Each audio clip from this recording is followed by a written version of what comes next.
Good morning, everyone. A blessed Sunday po. And as we partake the Holy Communion, let us read Matthew chapter 26, verses 26 to 28. Sabi po dito, while they were eating, Jesus took bread, and when he had given thanks, he broke it and gave it to his disciples, saying, "Take it, this is my body." Then he took a cup, and when he had given thanks, he gave it to them, saying, "Drink from it, all of you. This is my blood of the covenant, which is poured out for many for the forgiveness of sins." This happened during the Passover meal before the crucifixion. At sabi po dito sa verse 26, "Take and eat, this is my body." The Lord reminds us that salvation and all the blessings of the new covenant are gifts that must be received. We must take His grace instead of trying to earn it, and we must take His forgiveness instead of holding the guilt. We must take His peace instead of living in fear. We must take His strength whenever you feel weak. At sabi pa po ng Panginoon, "Eat, this is my body." Eating is something personal that He even asked us to eat, to fully trust in Him every day, to surrender our life to Him and submit to His perfect will, to walk in obedience and make His words as our daily guide. Then He said, "This is my body."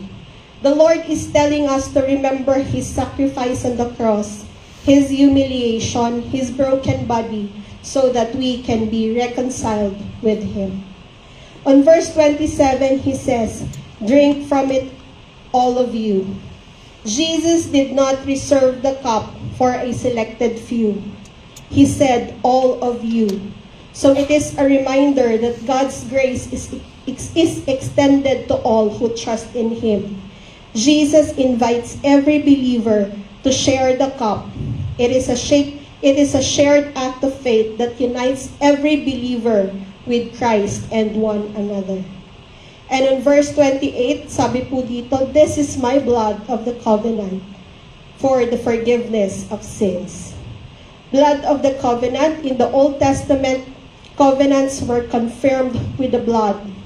Sabi nga po sa Exodus 24:8, it was sprinkled on the people as a sign of their agreement with Him. But in the New Testament, Jesus declares that His own blood established the new covenant. Not a blood based on animal sacrifices, but His once and for all sacrifice. His own blood was shed, and because there was shedding of the blood, there was forgiveness. We are cleansed from any unrighteousness, and we are forgiven. Sabi nga po, let us partake the bread and the juice as often as we can. Kasi po, binigay na po sa atin ng Panginoon lahat to have a victorious life. Lahat ng pangako ng Panginoon, it is finished. Wala na po tayong pwedeng sabihin na meron tayong sakit, meron tayong karamdaman, naghihirap tayo. Kasi sabi po ng Panginoon, just receive and claim the promise of God and it will happen to you. So let us partake the bread and let us drink the juice.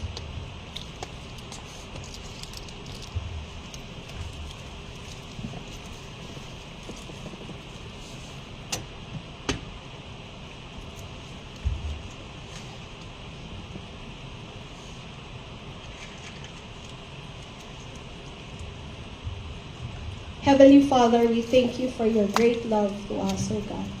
Salamat po, Panginoon, sa iyong pagmamahal sa amin. At salamat po na ibinigay mo ang iyong bugtong na anak na si Jesucristo para sa amin.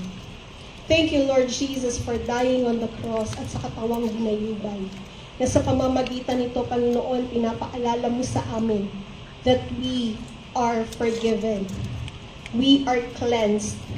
We have a new life with you. At salamat po, Panginoon, sa pangako mo that all our sickness and diseases are healed.